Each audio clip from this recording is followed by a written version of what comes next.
c'est l'histoire même qui nous a donné raison. En fait, le constat, il est là. Nous avons toujours estimé que des situations telles que celles que vivait notre frère, et vit encore notre frère Karim Wade, ne pouvaient pas être résolues par une confrontation ni verbale, encore moins physique. Il fallait arriver à des discussions parce que tout conflit se règle autour d'une table. Donc notre propos n'a jamais été de dire la justice a décidé de ceci ou de cela. La justice a fait ce qu'elle avait à faire. Il appartient au président de la République de prendre maintenant ses prérogatives constitutionnelles. Et ça a toujours été notre point de vue. J'ai toujours dit à nos amis du PDS, arrêtez la ligne que vous avez empruntée, ce n'est pas la bonne voie. Vous savez, en 1988, quand par exemple Abdoulaye Wade était arrêté, il n'y avait plus de bus à Dakar, les étudiants étaient en grève, les marchés n'ouvraient pas, il y avait une situation insurrectionnelle dans ce pays-là. Mais est-ce que le PDS de 1988, c'est le PDS de 2016? Non. Donc il faut adapter son combat au contexte du moment. Ce que certains n'ont pas voulu faire. Certains n'ont pas voulu le faire également parce que uniquement ils n'étaient pas intéressés par la sortie de Karim Wade de prison. Et je suis même tenté de dire que beaucoup d'entre eux ont travaillé pour que Karim reste en prison.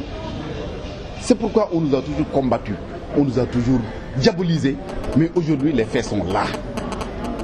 Pendant le référendum, nous avons fait le tour du pays pour dire à tous nos amis et frères du PDS, et surtout aux amis de Karim, que faisons passer le oui. Et si le oui gagne, c'est la sérénité dans le pays, un dialogue pourrait être instauré, Wade et Macky Sall pourraient se retrouver, et Karim Wade pourrait même sortir de prison. Et c'est ce qui s'est passé. Donc vraiment, on s'en réjouit. Et j'en profite également pour dire à certains théoriciens, il faut que les gens arrêtent. Il y a dans ce pays-là un gouvernement qui est l'exécutif. Il y a l'Assemblée qui est là pour voter des lois. Il y a la justice qui est là pour juger. Mais après maintenant le travail de la justice, il appartient au président de la République d'utiliser maintenant la constitution du Sénégal pour gracier. C'est le seul aujourd'hui qui a la prérogative de gracier. Et quand le président gracie quelqu'un, on me dit que non, il y a une ingérence dans les justice. Non, je suis désolé. Il n'y a pas du tout d'ingérence. D'ailleurs, cette question a été réglée par les magistrats eux-mêmes. Vous avez suivi la sortie du président de l'amicale des magistrats qui dit que non, eux, ils ont terminé leur boulot.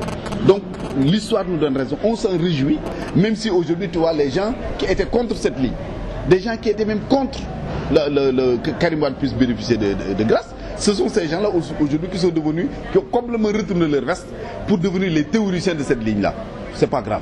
L'essentiel pour nous, c'est que cette ligne est en train de triompher, cette ligne de dialogue, cette ligne de paix, cette ligne de sérénité qui va permettre à notre frère Karim Wade de sortir de prison.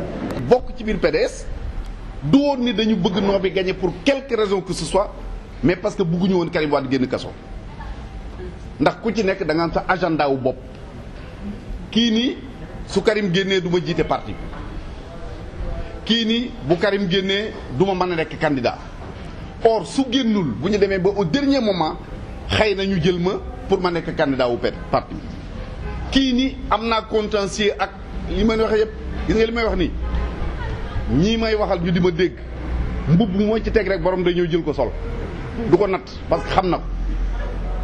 Kii nii man am naa ak paa bi ay contentieux lekk naa xaalisam jaay naa ay terrain jaay naa ay këram bu Karim génnee ma dee. Donc voilà les différentes catégories yi nga xam ni lu ñu mës a tabax pour bëgg am yoon wu ñu mën a jaare pour mu génn kaso ñu yàq ko mais nag yàlla moo leen ëpp doole moo ñu ëpp doole ñun ñëpp. Donc su référendum bi ñëwee ñun ñu doon battre campagne pour le oui ni leen bu référendum jàllee jàmm am dialogue am Wade ak Macky Sall juboo Karim génn kaso su référendum bi oui bi gagné woon te Macky Sall deful loolu kon ñun danañ am gàcce. Gis ngeen ay parti yoo nga xam ne nee nañu dialogue bi amul sens dañu def un complot un deal lañ def pour génne Karim Wade ci kaso bi. May wax ñooñu ni même bu doon loolu du dëgg gi mais même su doon dëgg génne Karim Wade ci kaso bi ñoom ñooñu loolu war na leen jaral ñu bokk ci deal parce que suuf bu Soudanais dañ ko jàll kenn ku nekk ci ñun nag xam nañ foo jaar ak Abdoulaye Wade ba tax nga egg fi nga egg am na ñoo nga xam ni xëy na bu ñu la mënee tudd ci lu muy mënti doon Abdoulaye Wade moo tax kon bu nekkee mag mu am 90 ans doomam nekk ci kaso buñ leen ni woon kaay dil sax pour nga génn pour mu génn mu war la ko jaral rawatina nag yow ba nga xam ne yow ci dil nga dëkk parce que buñ nee diw mi sàcc la ma ne ah yow mi ko wax noo def ba xam ko ndax moom day bàyyi ba 2 heures 3 heures du matin mu génn ku dul génn di tas ak moom doo ko xam am na yu bari ñi koy def ña leen di xam mooy ñuy bokkal ay xam ne dañuy toog ba 6 heures du matin ñu téléphone